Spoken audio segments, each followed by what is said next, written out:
Malantai said, don't ask me about water, ask my animals to drink water.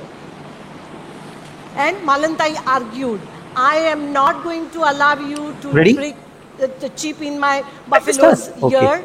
Because Good morning, one and all. I, Dr. Farooq Sheikh, welcome you all on behalf of Saulina Kishore Mamidwar Institute of Management Studies and Research, Kosara, Chandrapur. Today, our institute has organized, in association with District Industries Center, Chandrapur, one-day webinar on entrepreneurship as a panacea to economic development during COVID-19 pandemic. I'm very much happy to welcome our beloved Honorable Shri Ramesh Pant Mamidwar, renowned Chartered Accountant, Vice President of Sarvodaya Shikshan Mandals, Chandrapur, and President of the program. I'm glad to welcome today's speaker, Dr. Meena Galiara from Narsimhanji Institute of Management Studies and Dr. Bharti Jadhav from Bharti Vidyapit, Pune. I also welcome Honorable Shri Swapnil R. Rathod, General Manager, DIC Chandrapur, and Chief Guest of the program. I am glad to welcome Honorable Dr. J.N. Chakravarti, Principal of Saulina Kishore Mamidwar Institute of Management Studies and Research, Kosara. May I now request Honorable Dr. J.N. Chakravarti, Principal of the Institute, for introductory speech.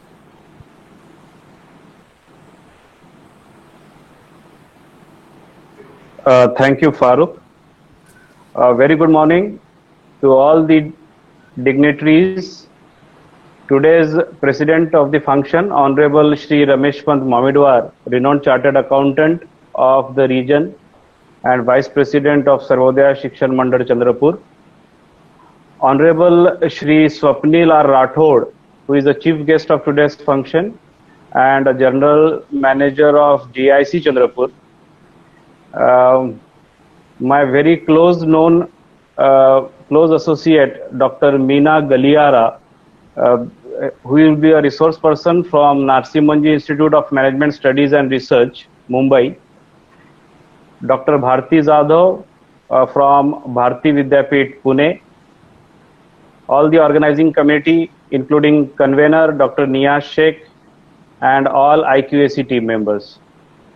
It is an immense pleasure to welcome you all to this one-day national webinar on entrepreneurship as a panacea to economic development during the times of COVID-19 pandemic. Dear friends, I would like to say that, as you know, that the central government has given a fundamental concepts of becoming self-reliant. Now, the institute, as a main objectives of organizing such kind of seminar, is basically to promote students or to encourage them to undertake an entrepreneurship as their profession. And in a times of COVID pandemic 19, after that, there will be a slow down of an economy. As we are all aware, there will be a less generation of employment among the globe. So we as an MBNs, we as a student, we can see an entrepreneurship as one of a best career options, and we can opt to become a successful entrepreneur. I would like to gladly announce that after a successful completion of various events by our institute, lastly, we have conducted the recent event of one-day national webinar on librarians. So I was very happy to invite the librarians from Indian Institute of Management, Bangalore, and the librarian from Indian Institute of Science. So in the days to come, we'll be organizing such various events on behalf of our institutes. I'm too glad that on 28th of August again, we are hosting one more event of an international conference on global business, which will give again an edge to our students to undertake an entrepreneurship as a career. I'm glad that Dr. Meena Galiara Madam is with us. She is having enriched experience in social enterprises, in corporate social responsibility. I was very fortunate to attend one of the FDP program being organized by Narsimhanji Institute, Mumbai in 2002, where I have got an opportunity to hear Dr. Meena Galiara ma'am.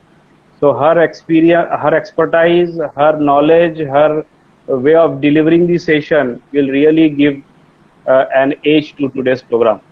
I'm too glad that Dr. Bharti Jadhav, she is with us today from Bharati Vidyapit Pune. Her expertise is also in entrepreneurship. She will be basically focusing on startup, and I feel that many students of an MBA may take up these COVID times as an opportunity, and accordingly they will opt for for a startup, maybe after an COVID phase. And today, as we are organizing this event in collaboration with District Industrial Center, that is local DIC, and I am very glad that Honorable Shri Swapnil R. Rathod, who is the General Manager of DIC Chandrapur, has given his kind consent, and he is quite cooperative and always, kind of support he has extended to our institute, and he is very much helpful to the students also. And in collaboration with DIC, we are undergoing many projects also. And in the days to come, I think our students will undertake some minor projects in collaboration with DIC. So without taking much of your time, I am very much thankful, and again welcome all the participants. I would like to loudly announce that 650 participants has been participated in this event, and mostly the participants are from Bangladesh, Nigeria, Russia, Iraq, Sri Lanka, Australia, and of course our nation India. So among these, 200 participants are from the other country. So I wholeheartedly welcome them to this platform of entrepreneurship development program, and hope that they will be getting benefit from our resource person. And the outcome, I expect the outcome of these seminar will be in a days to come. We can see the faculties being more motivating the students to take up an entrepreneurship and fulfill the vision of India, that is to becoming Atmanirbhar. Thanks for patient hearing. Thank you. Thank you, sir. May I now request Honorable Shri Swapnil R. Rathod, General Manager DIC Chandrapur, and Chief Guest of the program for guidance. Swapnil, sir. Yes, yes. Thank you, Farooq, sir. Welcome, sir.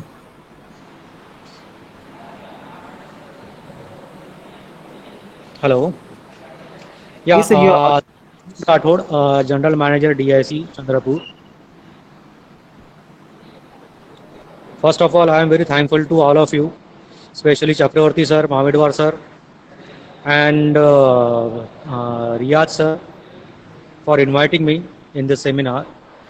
Actually, fortunately, I am in the unit where the unit has been just starting their operation. I am in Pombuna Taluka, which is far away from 50 kilometers from Chandrapur. So this is a unit where around 127 ladies have come together and established a cluster, which is called a Agarbatti cluster. Now government has announced a very good initiative, that is Atmanirbhar Bharat, for making agarbattis. Our annual demand is around 1500 metric ton, and the supply is only 750 metric ton per annum.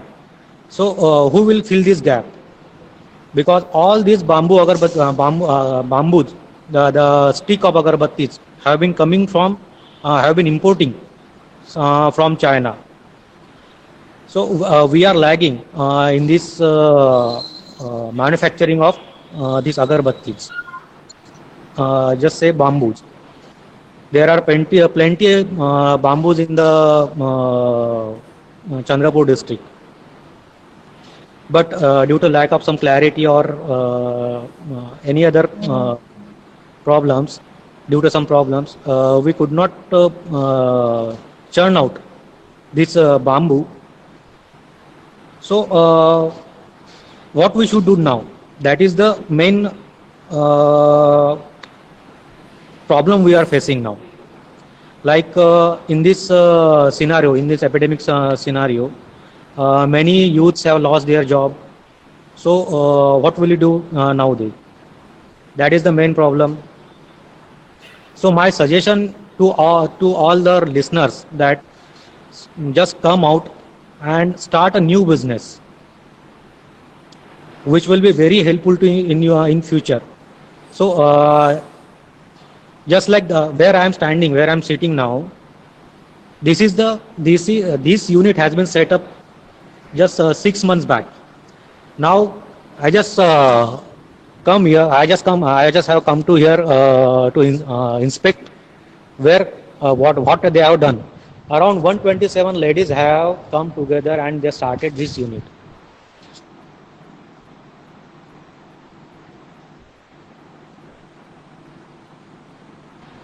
And kids are from the villages only and first time entrepreneurs.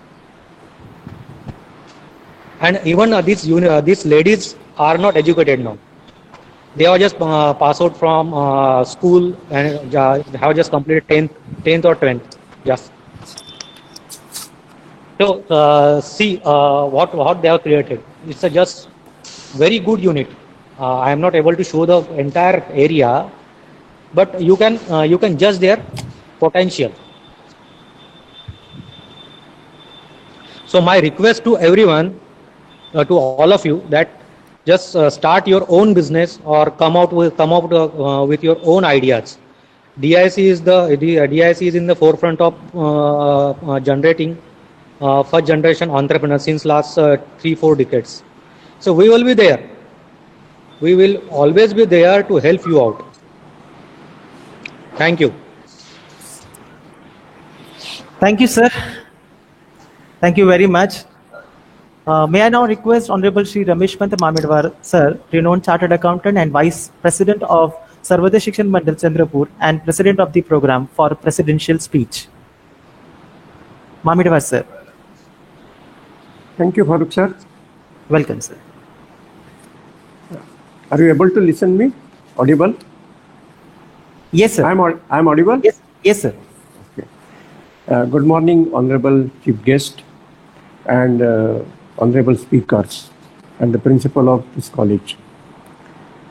It gives me immense pleasure that Sabhagyavati Leena Kishore Mamidwar Institute of Management Studies and Research has organized a national level seminar on a very important topic. For this seminar, Honorable Chief Guest Mr. Swapnil Rathod, General Manager DIC Chandrapur, Honorable Speakers Dr. Meena Galiara and Dr. Bharti Jadhav, and Principal of this college Jayesh Chakravarti, and the organizing committee members and the participants. First of all, I congratulate Dr. Jayesh Chakravarti, Principal, Sabhagyavati Leena Kishore Mamidwar Institute of Management Studies and Research, Chandrapur, in collaboration jointly with DIC Chandrapur, for organizing this national web seminar on very important topic, that is entrepreneurship as a panacea to economic development during the times of COVID-19. In fact, this seminar is going to be beneficial not only for the students, but also for the entrepreneurs, those who are working and facing some problems in running the business because of this COVID-19 problem. Coronavirus, also called COVID-19, has caused crisis for global economy and markets with escalating number of confirmed cases globally.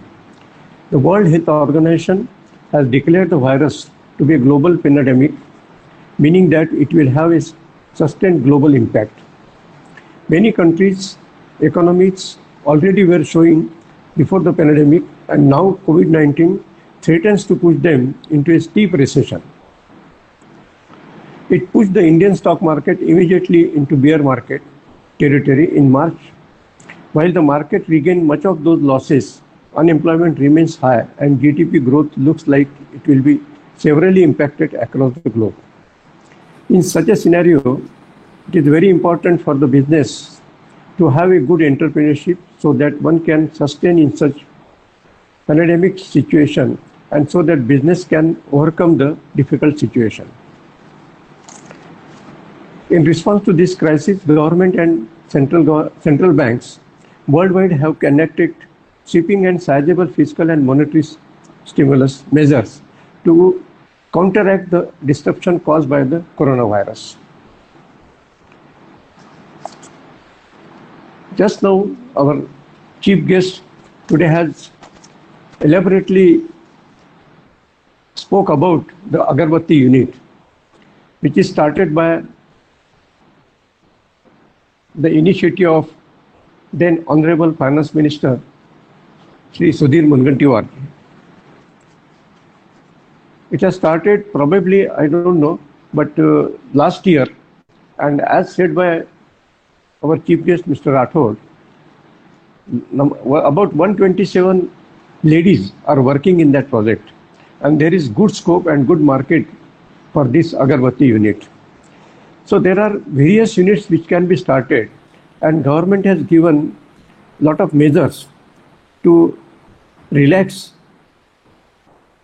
to start the new industries, particularly provision of moratorium period up to 31st August 20. Those who are already in business, additional 20% finance provided with government guarantee and no collateral security on outstanding loan accounts as on 29 February 2020. Postponement of due dates of GST and IT returns. Waiver in late fees of GST returns. Faster refund process for IT returns for financial year 18-19. Reduction in rates of TDS in respect of expenditure incurred so that maximum amount of money can be utilized by businesses. 50% of interest rate of reduction for late payment of TDS.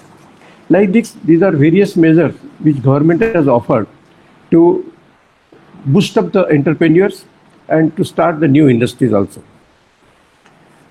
Finally, the entrepreneurs have realized one final fact that the COVID pandemic has demonstrated that when you are over-reliant on global supply chains, when something like that happens, you are truly exposed to various uncertainties, and hence the one should be self-reliant and should have alternative options to handle such situation. Now I can say young firms born out of entrepreneurship today are our country's large employers tomorrow.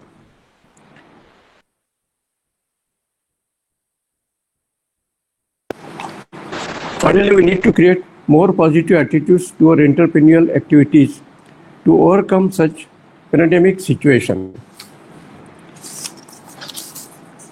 Sir, these are certain things which I found that I should speak on this seminar as a president of the seminar. I am sure that all participants in this national webinar will be definitely benefited by this seminar. I am thankful to the principal, Saubhagyavati Leena Kishore Mamidwar, Institute of Management Studies and Research, for inviting me to chair the seminar as president of the seminar.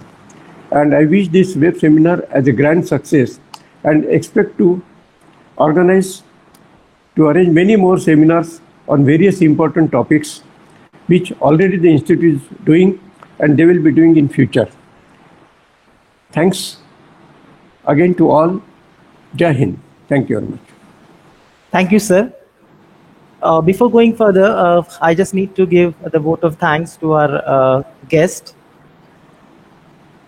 I'm very much thankful to Honorable Swapnil Rathod, sir, General Manager, DIC Chandrapur, for his guidance and his valuable time. And I'm also very much thankful to Honorable Shri Ramesh Pant Mamidwar, sir, renowned Chartered Accountant and Vice President of Sarvodaya Shikshan Mandal, Chandrapur, and President of the program. From his busy schedule, he has given us time and he has given such a nice guidance from Honorable Shri Ramesh Pant Mamidwar, sir. Thank you so much, sir. And I am also thankful to our Honorable Dr. J.N. Chakravarti, sir, Principal of the Institute, for organizing such a nice webinar. Thank you so much, sir. Now we will begin with the first session of the entrepreneurship as a panacea to economic development with Dr. Meena Galiara, Narsimhanji Institute of Management Studies, Mumbai. Before we start this session, I would like to introduce today's first speaker, Dr. Meena Galiara from Narsimhan Ji Institute of Management Studies, Mumbai, Jhansi Center of Sustainability Management and Social Entrepreneurship at Narsimhan Ji Institute of Management Studies, and pioneer of social entrepreneurship education in India, has been nominated by Work Hard Foundation for Education Icon of India. Her honors and awards: Work Hard Foundation Education Popular Awards, Work Hard Foundation, November 2016. Recipient of Bharat Jyoti Award conferred by India International Friends Society for contribution to social entrepreneurship, education and practice 2012. Recipient of the Best Professor in Business Strategy, Asia Best B School Award, Asia CMO Council 2010. Recipient of the Devang Mehta Best Teacher in Social Enterprise Category Award 2009. Recipient of the Golden Peacock Award in the category of Social Innovation 2008. Recipient of the Best Department Award, NIMS 2008. Recipient of the Best Paper Award organized by TISS 2007. Recipient of the Best Case Study Award, National Research Paper Contest organized by NIMS 2006 and 2007. Recipient of the Best Faculty Award, Bombay Management Association 2005. Recipient of the Best Faculty Award, NIMS 2005. May I now request Honorable Dr. Meena Galiara ma'am to continue with the session. Okay, thank you so much, and with respect to all the dignitaries who are present over here, the president of the organization, the principal, all the colleagues, professional colleagues, Dr. Bharti Sadhav, actually she should have come first because entrepreneurship and then the social entrepreneurship, but since I have some lecture commitments from 2 o'clock onwards, so Bharti, I would, go first, okay, though sequentially you should have come first, so you will have to tweak your presentation a little bit more, okay, towards the thing. So I'll just put up my my slides so that we can take this thing ahead. Yeah.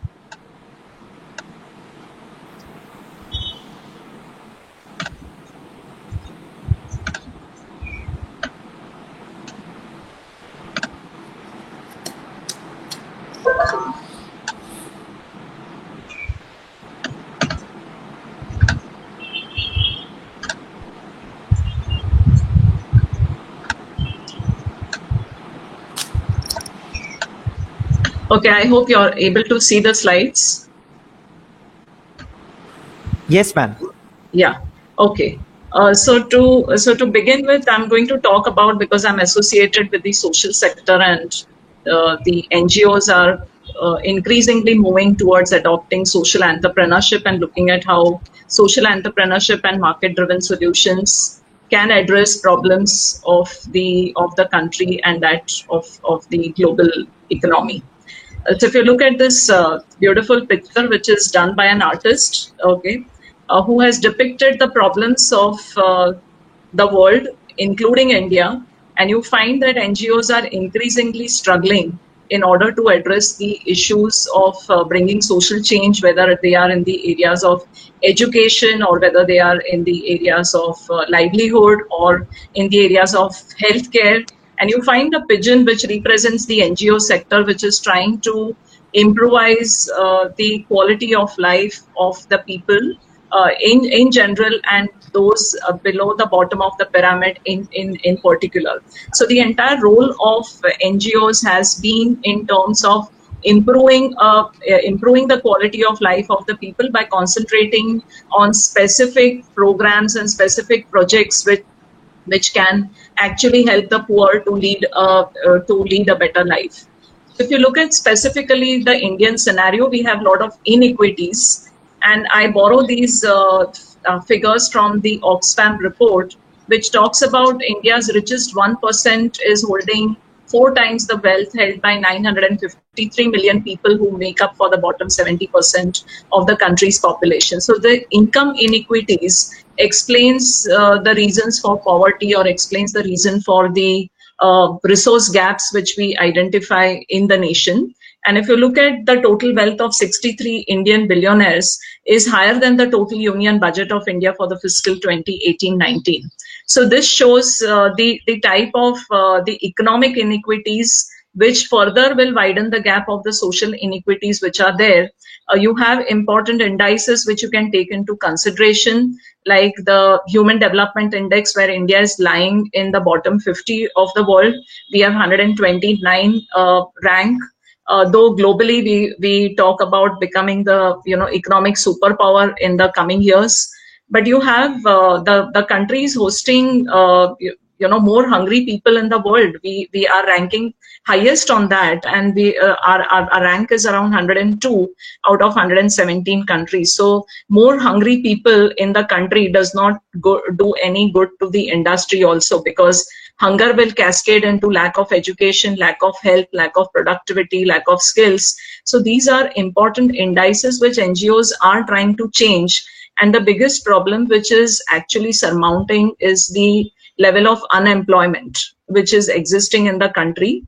And because of COVID, the latest figures, which if you can see, that in May 2020, the unemployment rate overall in India was 23.48%. So you look at that, if more and more people remain unemployed, they become liability on the country.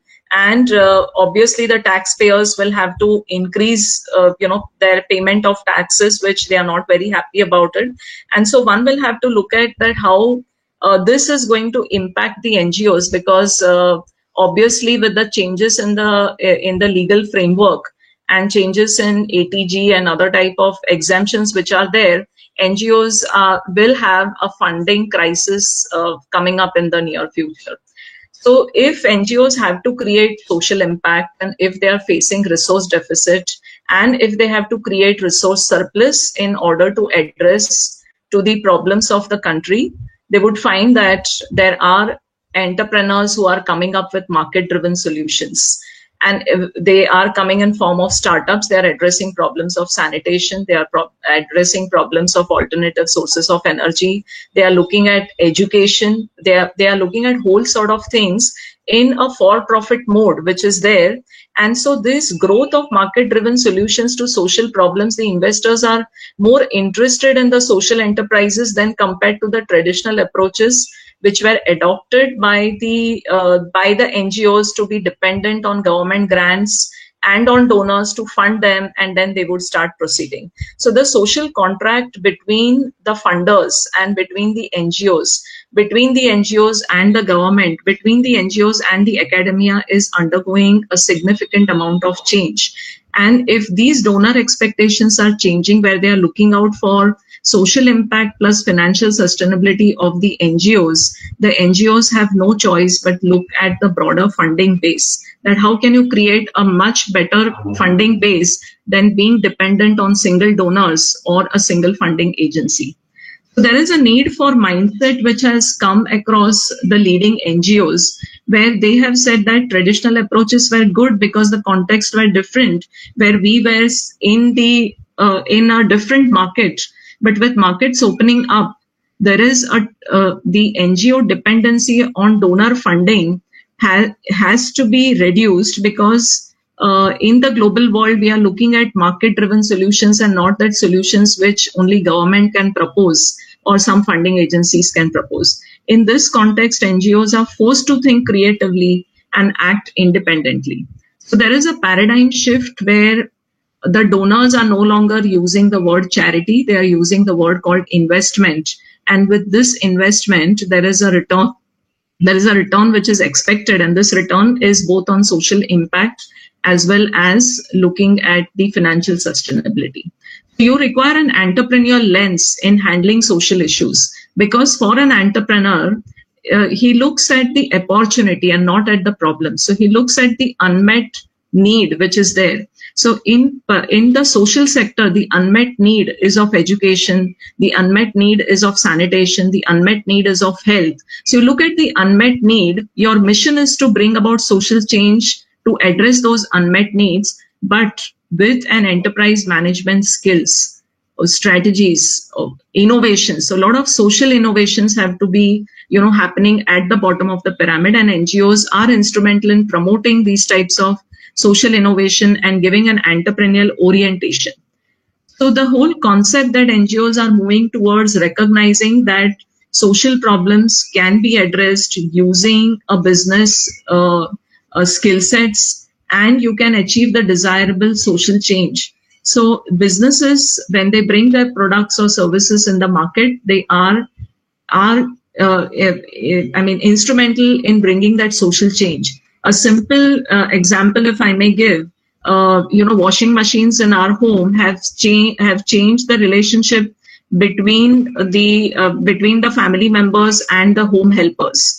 A simple device like a roti making machine has changed the relationship between the husband and wife. So any entrepreneurial product that comes in the market has a potential to bring about social change, and social entrepreneurship in particular emphasizes that you are bringing a package of resources to exploit an opportunity. So an opportunity like addressing the issue of open defecation through portable toilets is an opportunity for an entrepreneur to look at that how he can create that social impact along with the financial sustainability aspects. So the social returns as well as the financial sustainability is the crux on which NGOs are actually moving along this particular size of a momentum. So the push and pull factors, if you would see and address it from Michael Porter's 5 forces, you find the push factors is basically the economic recession in 2008, where there are researches which indicate that the amount of charity that came in or the funding that came in from individual donors and the corporate world has significantly reduced. That was the first blow which was there to the NGO sector. And subsequently, governments have also been reducing subsidies to the NGOs because a whole lot of problems are coming up and the same amount of fund has to be distributed to various people. So money from child welfare or money from women's economic empowerment or money from alternative sources of energy to promote that is now being given to different sectors of priority which is there. So the government has to manage its stakeholders very well with the same amount of kitty that comes to it.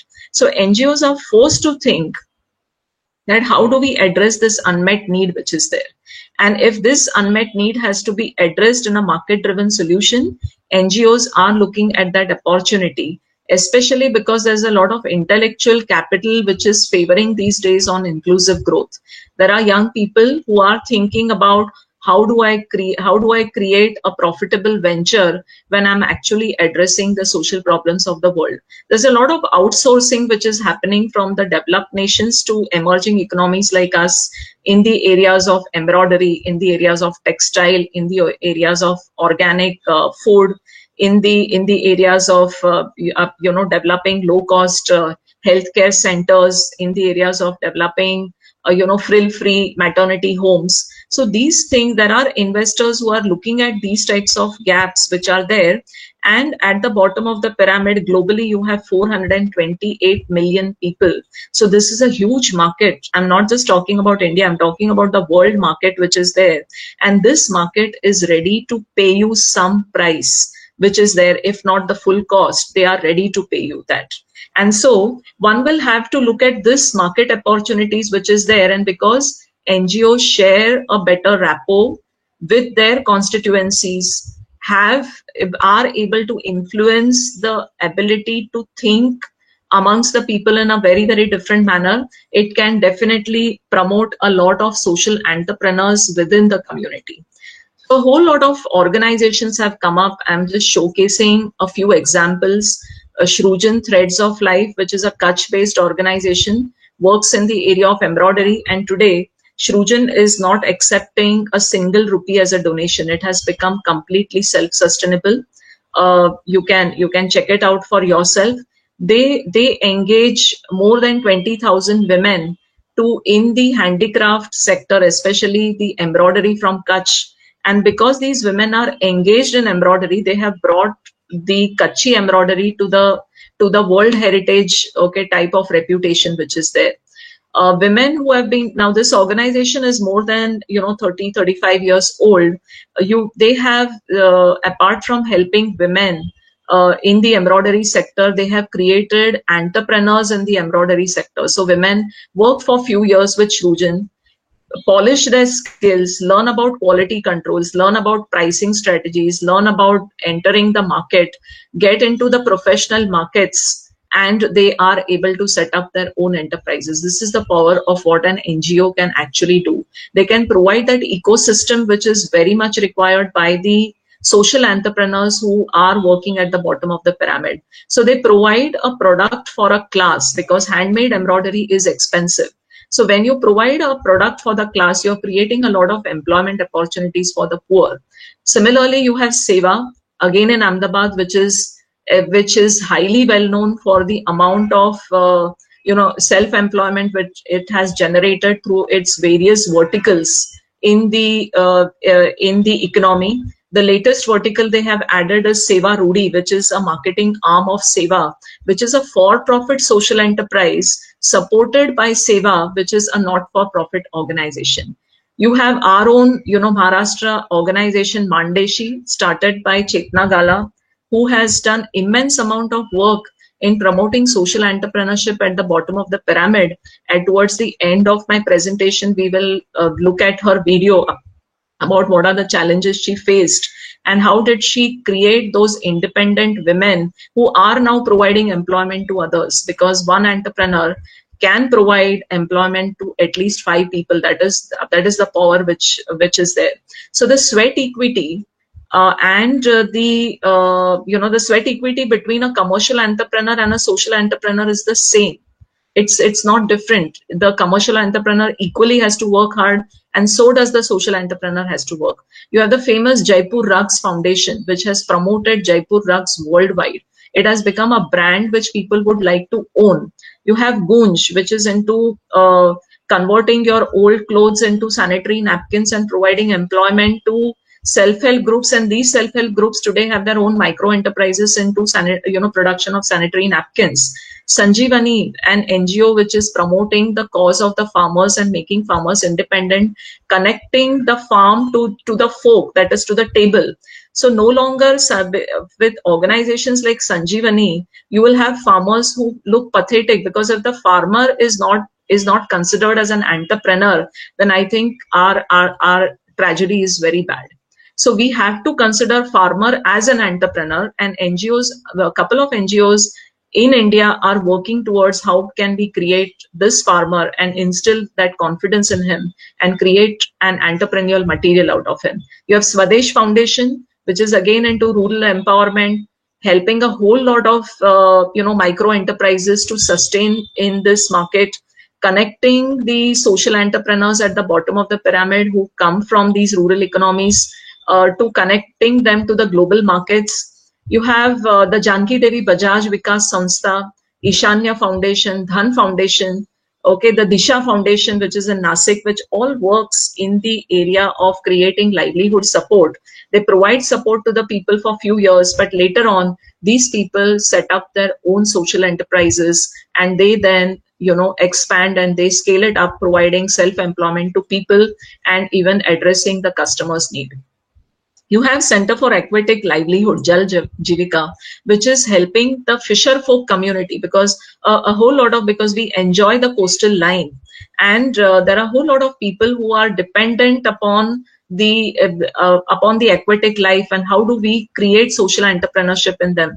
How do we promote that type of livelihood in them? This organization is doing that type of work. Oscar Foundation, a couple of people may have heard this for the first time. This is the foundation which has been started with one of our own alumni, Suraj Patro and Ashok Rathod. Suraj Patro was a student of our MBA program in social entrepreneurship, and he utilized football to get children back to school. Now that was the first level of it. But today they have created football champions, and these football champions have created their own enterprises to train other people in football. So these football champions come from urban slums. They earn their livelihood by playing football, by teaching football, to the kids who come from who come from elite economies who are there. And so these children are earning their livelihood. So using football to create a social entrepreneurship model is something which is very unique to us. You have other successful social enterprises like Lijjat Papad, okay, which is there, Pratham, Agrocell, Drishti, Basics, Sulabh International, Barefoot College, Swadhar, which is a microfinance organization, Delight. So India is considered to be a hub of social enterprises because the amount of problem that we have in India and the way in which we can, get into the market-driven solution, and especially with projects like Startup India or the Atal Incubation Centers, which Niti Aayog has been promoting. We also at our institute have the Atal Incubation Center to promote both commercial enterprises as well as social enterprises, because the country requires both. When we talk about social enterprises, we are talking about creating welfare capitalism. It is not just a capitalism, but it is a welfare capitalism. And how do NGOs promote this whole concept of social entrepreneurship? First and foremost, that NGOs work with self-help groups. NGOs, whether it is self-help group of farmers, or it is of women, or it is of youth, or it is of disabled people, they work with a group and instill a mission in them that they can change the world for a better place. They can change their own destiny. So no longer you are dependent upon thinking that your planetary positions or your planetary stars were not good and you were born to suffer. You no longer start believing. They give you that particular confidence which is required, and whether through Mahila Mandals or to Yuvat Mandals, they try to create a social mission and address a particular problem which is there in the community. They look at it that how can my enterprise, whether I am into making agarbattis or I'm making food products, or I'm making products like masks or sanitizers, how am I creating that social value for the world? That is something, that measure of success. Money, of course, will be there. So it is not the profits which is bothering them so much. Okay, it is the value that when an entrepreneur believes that he's creating a value, that excitement takes him to another level. And then profit is considered to be as a byproduct of whatever work that we do. So especially in the NGO sector, we find when they're promoting social entrepreneurship, at the bottom of the pyramid, it is not first spoken about in terms of profit. It is in terms of how I can change my life and how I can change the life of others. And through that, how I can create my own financial sustainability. That is the message which goes from the NGO to the people at the bottom of the pyramid when they are engaged in the social entrepreneurship activity. So you look at these people who engage themselves into a social entrepreneurship domain, that you are actually attacking the root causes of a problem. So you are looking at poverty, that because poverty is both a means and an end, to our major problems, and it's quite a wicked problem. So you're making people think that you are reformers of the society. And if you consider that you are a reformer of the society, you will not get into lipstick social work. You will try to get into the hardcore areas, of social work, in terms of that if my livelihood is going to be dependent on the government or is going to be dependent on somebody who can give me an employment, is that something which is acceptable to me? So they force you to think that I can create my own destiny, I can be of value to myself and to that of others, and I can change the life of people around me. So that is a very powerful message where you're getting into not transaction, but you're getting into transformation. When an NGO provides services to its beneficiary, it is engaging into a transaction. But when an NGO changes the way of thinking of people, it gets into the social transformation, which is required for an entrepreneur. The risk-taking ability, which is extremely important, is something which the NGO tries to instill amongst the people at the bottom of the pyramid. It helps them to understand that for doing business, money is not the only criteria. If money would be the only criteria, then all the programs which have been started by the government would have been successful, okay, to promote entrepreneurship. But why were they not successful? Because we never gave them the business tools. We never gave them those management tools. So NGOs are realizing this, and perhaps your investors who are investing money in the NGOs are those young investors who look at venture philanthropy in a very, very different way, where they're saying that when you're bringing a packet of agarbatti to the market, it has to be of good quality. You should do your market research, okay, to understand what quality, what is the preferences that are, which the customer wants, what is the pricing that the customer will be able to afford. Are there any alternate uses of those agarbatti? Are there any augmentation that I can do with the agarbatti? So it is not that you're only teaching him, the skills of manufacturing agarbattis, but you're looking at the customer, making your businesses customer centric. Just because an NGO is producing these products, or people at the bottom of the pyramid have got into a social entrepreneurship program and they are producing the product, why should your customers buy those? Your customers are going to buy those not only because of the emotional branding that you're doing, but they are going to buy your products if it is of good quality. It is where the customers are demanding it, and it is going to help the customers in a better manner. So in a free market economy, when a social entrepreneur or an entrepreneur brings the product in the market, the challenges are the same. They are no longer different. Just because an NGO is promoting it, it might give you that emotional branding, but it does not create loyal customers. So there is a continuous process of innovation, adaptation, and learning. So NGOs who are manned with very creative people, or people who consider business as an agent of social change and also addressing social mission, will give the right amount of input that you have to continuously innovate. The day on which an entrepreneur stops innovating, then that is a time he has to take a sabbatical.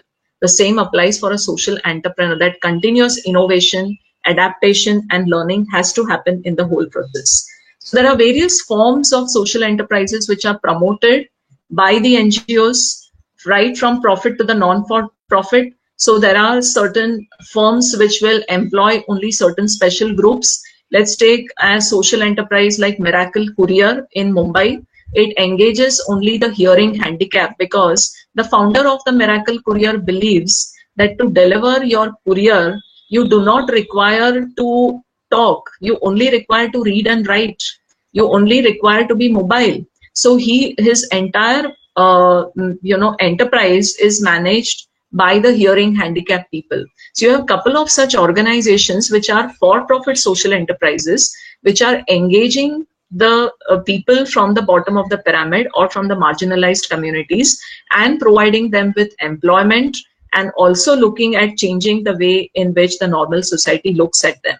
You have fair trade organizations which believe on the fair trade principles, which means that it is that you will not be using you will not be using pesticides, you will only be using organic products, you will only be promoting that, you will be paying 100% labor charges, you will have participatory mechanisms when you're dealing with your stakeholders. So you can get the fair trade branding for the products which the social enterprises are making. There are intermediary labor market businesses which are there, which provide you with the market linkage. So a social enterprise is only helping the target market to market its product in the larger society. So you have such organizations also which are registered as for-profit entity. You have charitable organizations having livelihood support as another vertical. You have cooperatives, you have associations, you have community businesses, you have community development financial institutions today existing. So there are various forms of social enterprises existing today in the world, and specifically in India. So when NGOs are assisting social entrepreneurs, okay, or creating social entrepreneurs, especially amongst the poor, they are giving you that entrepreneurial orientation, and I'm sure Bharti will touch upon it with greater detail into it. So it is not about how much education, it's not about how much experience, it is the whole thing, it is the whole perspective about, do you have an achievement orientation? Do you have that risk-taking ability in you? Are you an effectual entrepreneur or are you a causal entrepreneur? An effectual entrepreneur will start with, he gets an instinct that this is going to work. Let's take, Poli Bhaji Kendra in Maharashtra. Couple of NGOs have that because there's a market demand for homemade food. So you have NGOs who have developed this Poli Bhaji Kendra to a very great extent, and which are doing substantial business in the city of Mumbai and Pune. You require to have that sense of control over destiny. You require to have that tolerance for ambiguity because you're not going to get the right type of answers which are there. And you require to have that social awareness and social concern. So if these characteristics are developed amongst the poor people, definitely there is a larger scope for social entrepreneurship. And this is what NGOs are finding out, that poor have a very high risk-taking ability. It's the rich who probably may lack those risk-taking ability because they don't want to move out of that comfort zone. But definitely poor who are facing these problems are the first ones to come up with the solutions, and NGOs have encashed on the things. So the factors which are influencing NGOs to promote development of social enterprises, first and foremost, is what is the aim of the NGO? Is the aim of the NGO to economically empower people, to socially empower people? Then definitely they should have projects in those areas. And these projects to a greater extent should be managed with the business spirit, management skills. The whole concept of Atmanirbhar has again resurfaced. This concept was always there, okay, in the world, especially in India. We are a 4,000-year-old civilization. It is Krishna who gave the message of Vasudhaiva Kutumbakam, which is there. So globalization was something which is not a concept which was coined by the Americans. We have coined this through our literature review. You can find it. So the whole concept of Atmanirbharta was always existing, but it has resurfaced again, okay, in a new package which is there. And so can NGOs have their autonomy to decide, will they get the investor support, the donor support, to decide this autonomy based on not what the donor wants them to do, but based on the market research. What is it that the market wants? What type of products does it want? What type of skill set should our people have to manage these enterprises? If the organizational autonomy is higher, obviously NGOs will be able to promote social entrepreneurship. And of course, NGOs will have to partner with government, will have to partner with the CSR department of companies, will have to partner with CII, SOCHM, okay, Maratha Chamber of Commerce, and a whole range of organizations which are there to create that ecosystem. That ecosystem is something which lacks amongst most of the NGOs. So you are comfortable training people, you're comfortable writing a project proposal, you're comfortable in bringing that mindset change, but when it comes to connecting it with the market, there is something where a problem arises. And for that ecosystem is extremely important, and this ecosystem can be developed only when we network with each other. And with this, I conclude. But before I conclude, I would just like to show you the Chetna Gala's video, which is, I think, quite instrumental in supporting whatever I have stated over here. In case if you have some questions, you can ask.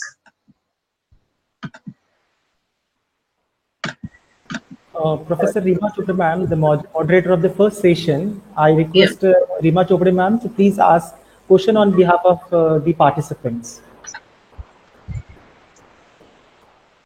Good afternoon, everyone. Welcome to the question answer session. Before proceeding, I want to compliment Dr. Meena Galiara for an excellent and very informative session. Madam, please accept our thanks for a great presentation. The first question is, how to encourage students to choose social entrepreneurship as a career path? Okay. So as a career path, it is because it is talking about creating entrepreneurs. One is to understand that you're looking at social problems. So your first agenda is that you are looking at a social problem, you want to bring about that social change, but you also want to earn your dignified livelihood. You need to understand that, because under the NGO setup, There can be a lot of legal issues which can happen to you. You may not, as a secretary of an organization or a president of an organization, there will be, couple of legal lenses which are put on you as to how much honorarium you can take, whether you can take salary or not. A lot of uncomfortable things can start happening. So why not look at it from an entrepreneurial point of view, to look at these things and create your own enterprise and create jobs for others. So if you look at Open Defecation and a social enterprise in Pune, which is started by Rajiv Kher into portable toilets, and look at the fantastic business that he's doing. Nobody looked at Open Defecation as a marketable solution, which was there. And it was he who saw that portable toilets is the answer. Today, I'm told by Rajiv Kher that girls who get married nearby Pune in those villages, if there are no toilets, first of all, they don't want to get married, but they then tell their parents, give me a portable toilet, only then I will be able to go to that village. So look at, he has created a 300 crore business. So you can actually look at those gaps and you can take it as a career option as becoming a social entrepreneur. Second is, you don't want to start your own social enterprise, fine. But social entrepreneurs will require people like you, because to run an enterprise, you don't require thakela people. You require equally entrepreneurial people. If you get thakela people, then you have to close your organization and probably go into art of living. That's not the thing. You require a very fire in the belly has to be there. So the team of the entrepreneurs, you can join the team of the entrepreneurs, which is extremely important. If you do not join that, that organization, then you will be killed.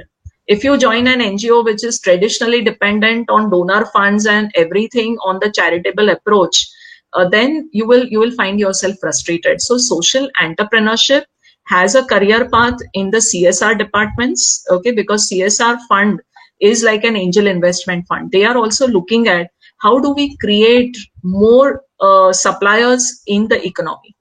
When the CSR fund actually belongs to the shareholders.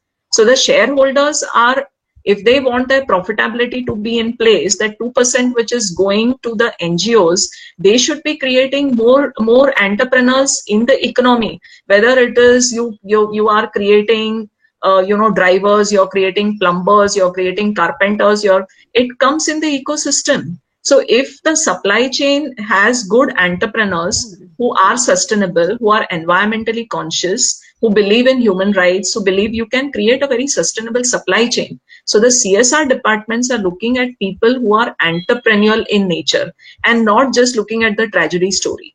An entrepreneur does not look at a tragedy. He looks at an opportunity. So I may sound very crude, but when in 2004 we had tsunami, which companies benefited? It was the construction companies. It was the cement companies. Look at COVID-19. Which companies are benefiting today? So for an entrepreneur, one would have to look at that opportunity and not at the tragedy part of it. The difference between a commercial entrepreneur and a social entrepreneur is a commercial entrepreneur looks at the wants of the people. What does the customer want? A social entrepreneur looks at the unmet need. That unmet need of sanitation, the unmet need of energy, the unmet need of education, the unmet need of livelihood. So you're looking at the unmet need. You're looking at the bottom of the pyramid. So you will look at subsidies. You will look at charity only as a startup investment. But you're not going to survive on that. Of course, for an NGO to become fully financially sustainable will take a lot of time. So your business plan will show how many years will it take for you to make that break even in that vertical. Also, the not-for-profit law, okay, or the legal structure which is governing NGOs is also becoming becoming an impediment today. So most of the NGOs have started their for-profit enterprises. So when you look at Shrujan, and 35-year-old organization has started a for-profit arm. So the not-for-profit does the capacity building of the artisans, and the for-profit arm will do the marketing support. So all the for-profits which have been started by the NGOs will require people with social entrepreneurship skill. Social entrepreneurship skill means your heart and your head has to be balanced. And the head has to be balanced more. God has given the head on the top of the heart. Okay. Sirf dil dhadakne se kuch nahi hoga. You will also require that business logic to be in place. So if that logic is not in place, the social entrepreneurship will not work. Okay. Thank you very much. Next question is, what is the future of social entrepreneurship? Oh, it is brilliant. They are going to rule the world. India is a hub of social entrepreneurs. The quantum of impact investment, okay, there is an impact investment network in Bangalore. It's growing in billions. You can check it out on Google search engine. So there's a lot of investment coming in, especially you look at all the for-profit entities also. Look at Hindustan Unilevers. They have got into low-cost water filters. There's a huge market, 999 rupees mein water filter. HUL, which was so adamant, okay, was considering only the elite market, is today forced to look at the bottom of the pyramid.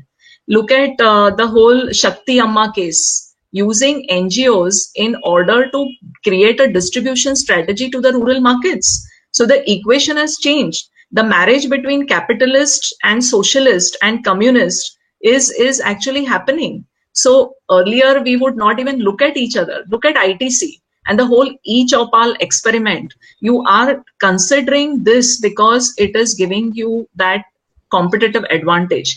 Companies are moving towards triple bottom line approach. Socially responsible, environmentally responsible. You have people, planet and profit. If there are no people and no planet, profit kahan se aane wala hai?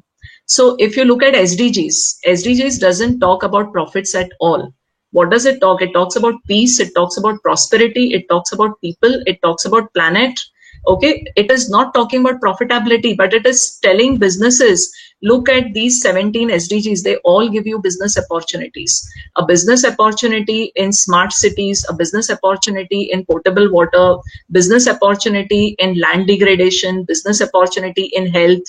A whole lot of range is available. So social entrepreneurship is here to stay. And probably I will say commercial entrepreneurs are also embracing it, because no commercial entrepreneur, unless he has lost it, will say, I want to, destroy the world. Okay, there is an element even of the social. What is social again has to be decided by the country. Okay, if you look at Canada, they are into OPM and all. That is not considered to be antisocial. Here we are saying OPM is antisocial. So what is social is also decided by the nation, but I believe that commercial organizations also have a bent towards the social aspect, because if they do not take care of the customers or the stakeholders, then the business is likely to lose. So if you look at a company like Ferrero, which is into cocoa products, hazelnut products, chocolates, it is the 4th largest company in the world in the chocolate sector. It is a family-run enterprise. It has not taken an IPO. But look at the sustainable supply chain. It works with small farm holders. I mean, small farmers who have smaller land holdings. The whole issue about human rights and all those things, they are handling it quite intelligently. Thank you, madam. Last question is, what would you like to suggest or advise to potential social entrepreneurs? I would like to advise that the potential social entrepreneurs should take advantage of incubators. The state is having a couple of incubators, and I'm sure in Chandrapur you all must be having, or at least your college should apply for the Atal Incubation Center and set up an incubation, okay, which is there, where a whole lot of young people can experiment with it. So they should incubate their ideas. They should experiment with it. So in the beginning, they might not get that success. But I believe as an entrepreneur, if 10 things you have jotted down, and if 7 things are working right, don't close your enterprise because 3 things did not work right. You have to fix those 3 things. Okay, you have to fix those 3 things. As an entrepreneur is a little different from a chartered accountant. With due respect to all the chartered accountants present over here, a chartered accountant will give you a warning signal that things are not working financially very well. But as a business entrepreneur, you will have to challenge the chartered accountant by saying that if a couple of things are going right, why should I be closing that? If that risk-taking ability is there in the young people, they should go ahead with it, and the academic institutions like yours and mine should create that ecosystem for them. That ecosystem is extremely important. Without ecosystem, enterprises cannot function. You require a very sustainable ecosystem to be in place. Okay. Thank you, madam. Thank you very much. That's all from my side. Thank you for your helpful comments. Over to Dr. Farooq Ahmed. Yeah, can I? Dr. Farooq, do I have time to show the video, Chetna Gala's video? Sure, madam. If you want. Okay, sure. Discuss it. Yeah, sure. I will. Yeah.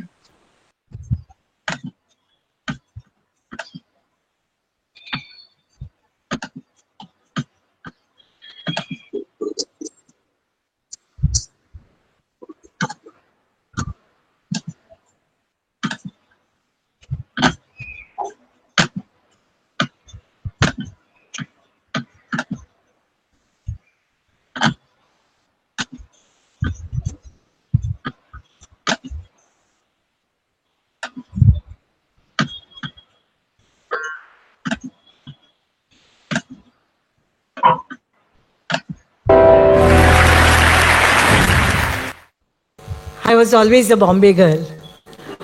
Born and raised in Mumbai, 30 years back, I married to a farmer and shifted to a small village, Maswad, in Satara district. I started a goat farm with my husband. And in the village, women would ask me that we also want to buy a goat. We want to save to buy a cow. We want to do a milk business. I thought, why not start a bank? And I started a women's bank, Mandeshi Bank, a first rural women's bank.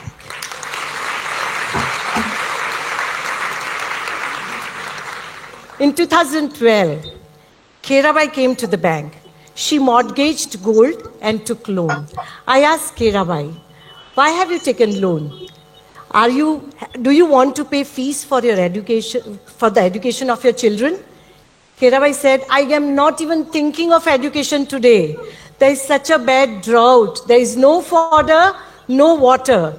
And I have mortgaged my gold to buy a fodder for my animals. Can you imagine sitting in Bombay, mortgaging gold for fodder for your animals? Kerabai did that. And Kerabai said, you are educated. Don't you read newspapers? Every day, animals are being sold to butchers just because there is no water. And she questioned, will you sell your son if there is no water? I couldn't sleep that night. I shared this story of Kerabai with my husband. Next day, when I was moving in the village, I saw a board displayed by my husband saying that Mandeshi has started a cattle camp and farmers who are in need of water and fodder for their animals can bring their animals at cattle camp.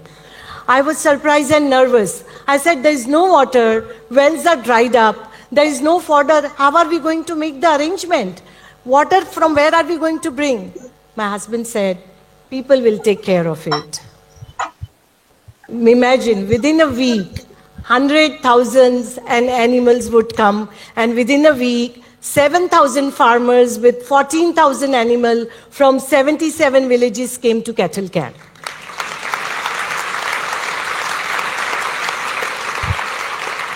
Imagine 14,000 animals. Every day they required 300 tons of fodder and 400,000 liters of water. When fodder truck and water tanker would come, farmers would stand in a queue to get a water and fodder. When I observed this queue, I questioned myself that these farmers who are growing food grains for us, these animals who are feeding milk to our children, do we want them to stand in a queue? Can you have a poor solutions to poor people? I just said this will not work. And we decided that water and fodder will be given to animal and farmer where they are placed. Support from everywhere came. Everybody supported cattle camp, including government. But the government support didn't make life easy. They made us to register the animals and farmers. They made us to prick chip in the ear of animal to monitor. Malantai came to cattle camp, and she was just entering in the cattle camp with 4 cows and buffaloes. Manager said that, show me your ID proof. Malantai was mad. She said, I have walked 35 kilometers and since last 8 hours, my animals have not drank water. And you are asking me about ID proof? I told Malantai, why don't you sit? Drink water. Malantai said, don't ask me about water, ask my animals to drink water. And Malantai argued, I am not going to allow you to prick the chip in my buffalo's ear because when my buffalo gives milk, she never asked me ID proof.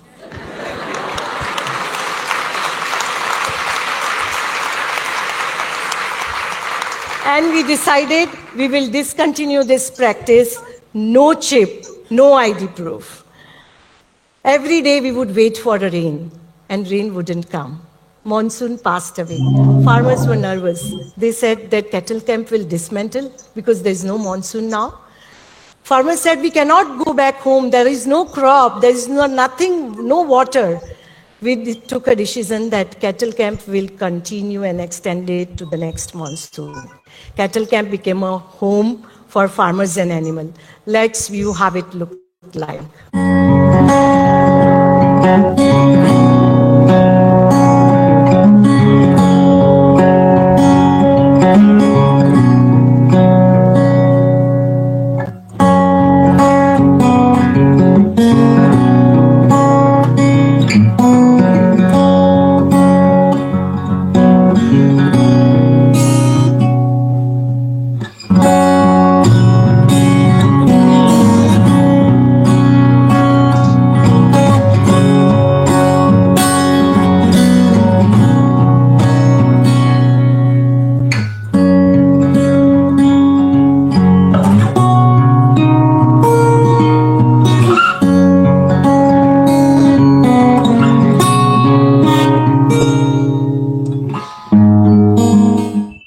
At cattle camp, everybody is equal. Small farmers, large farmers, everybody is placed at the same place. Cattle camp became a home. Cattle camp became a life. Children went to school from the cattle camp. There was an income generation activity which also happened at the cattle camp. We started celebrating festivals at the cattle camp. The first festival which we celebrated at the cattle camp was Bendur. Festival of Animals. On that day, farmers would feed sweets and snacks to animals, decorate them. When I was walking in a cattle camp, I asked Mandatai that you are decorating your buffalo. Have you had a lunch? Mandatai said, you don't know? Today is Bendur. We decorate our animals. We fast for them. We feed them.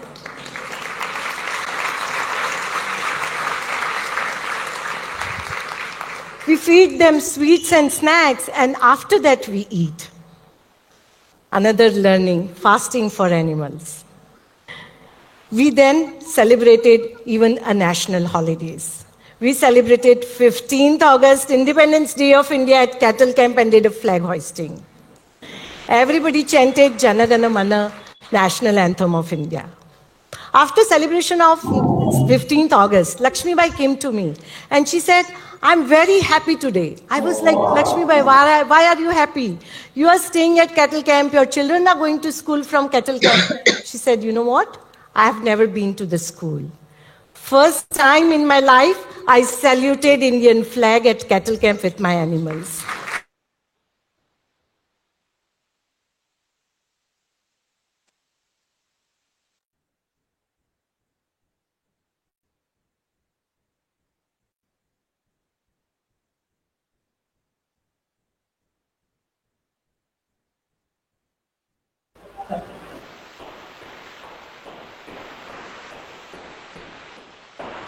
Pushpa sir. Thank you, Meena ma'am. Hello. Thank you for such a wonderful video clip.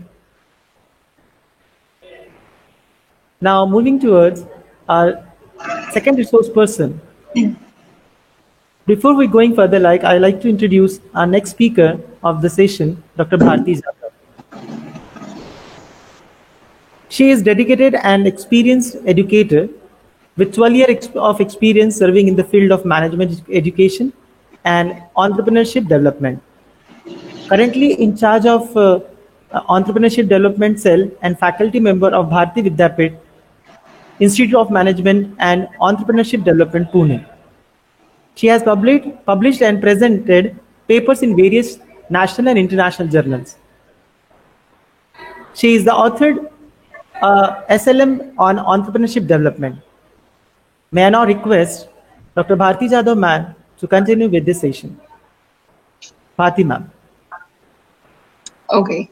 Thank you very much, sir, for the very kind introduction. Hope I am audible. Yeah, ma'am. Yes. So, good afternoon, everyone. Good afternoon, Dr. Chakravarti, for giving me this opportunity. I'm really thankful. And I really appreciate the topic that you have chosen for this webinar. It is really much needed topic and the area in today's situation. So, I really thanks Dr. Chakravarti for taking this webinar for today and inviting me. I also have high regards for all the panelists here.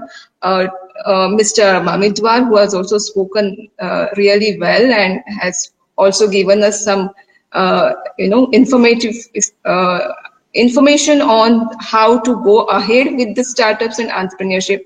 So, good morning and good afternoon to all the panelists present here. Dr. Meena ma'am, actually, who has really given a wonderful session, really very interesting inputs. And Meena ma'am, I really agree with your opinion that farmers, they are entrepreneurs. They should be treated as entrepreneurs. And that is how we can go ahead and we can really develop our Indian economy if we consider our farmers as entrepreneurs. So thank you for the nice session, Meena ma'am. Again, I really, very much excited today to share my topic. Basically, we have been hearing the words of Atmanirbhar Abhiyan since the beginning of the session, as well as these days, as well as the Indian policy of Make in India. Now, all these two, abhiyans, or what we can say, the agenda by the Indian government, are really very important in today's situations for the Indian startups. Now, due to this, I'm sure the Indian startups can really innovate and they can come forward to make this India as a better economy, as well as giving a lot of opportunities for Indian startups. As we know that today's situation is like there are a lot of restrictions due to the COVID scenario, a lot of restrictions on import also, so we really need to be Atmanirbhar, self-reliant. And in this case, again, the Indian startups, if they come forward and if they innovate, there is nothing like it. That the sky is the limit for them now in the today's situations that I see. Now, this is what I'm going to discuss in our today's discussion, that how can we start these startups and boost entrepreneurship in order to boost our Indian economy. So I'm just going to show you my presentation right now. I'll just check whether I can able to show you.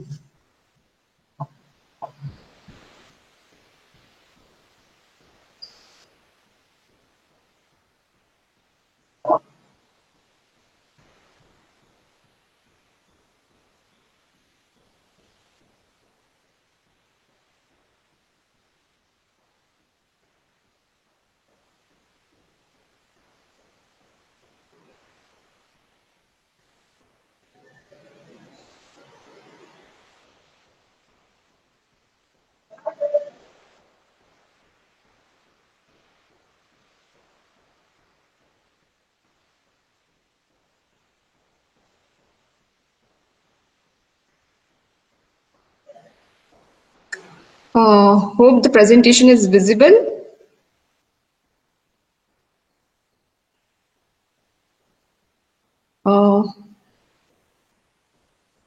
Is the presentation visible, sir? Not yet visible. Is it visible now?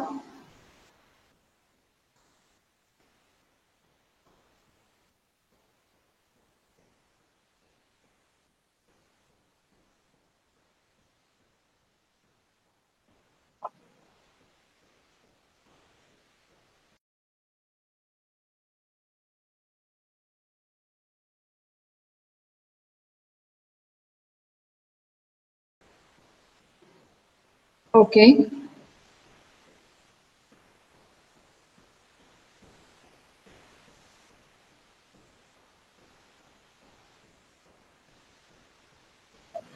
All right. Yeah, so taking ahead today's discussion, as the eminent speakers who have already discussed today about Indian startups, and there is a need of Indian startups to take the economy ahead. Also, I really appreciate the kind words of Mr. Rathod sir, who has also given us some inputs about the need of startups and entrepreneurs in the areas with which we can take forward the small businesses ahead and can really make the opportunities translate into very good businesses. So this is what I'm going to discuss today, how we can take these opportunities into startups. But before that, I would like to throw some lights about entrepreneurship. So this is what my agenda today is: understanding about entrepreneurship, why become an entrepreneur, how to start a venture or a startup, and I'm also going to discuss some of the business avenues and opportunities in the current scenario of COVID-19 pandemic. So let us begin with understanding of the basic concept of what is entrepreneurship. Now, before going to the entrepreneurship, we have to first understand an entrepreneur, who is a person responsible for setting up a business or an enterprise. And the process of setting up this business is basically entrepreneurship. So entrepreneur, he is the person with initiative, a lot of skills of innovation, who looks after high achievements. Also, he is a catalytic agent. So there are various characteristics of this entrepreneurship and entrepreneur. So entrepreneur is most of the time self-confident, and they are optimistic. They are persuasive. They just don't take back, but they just keep on doing the things till they get the success, till they complete their task. They are also able to take calculated risk. They are creative. They have urge for innovation. They respond positively to challenges. They are dynamic leaders. They are flexible, and they are able to adapt. Now, again, this is a very, very important characteristic of entrepreneur, which we see nowadays in the current situation. Due to the COVID pandemic, we have seen that many businesses, many enterprises and startups, they are getting a lot of losses. But then the businesses who've been flexible and they started, taking some change from their earlier business, which can suit the current situation, they actually can, make money even during this time. What we see that now many businesses have started making masks, sanitizers, which was not that business earlier for them. But seeing the situation and the need of the time, they have changed their model, and they have introduced new products into their business.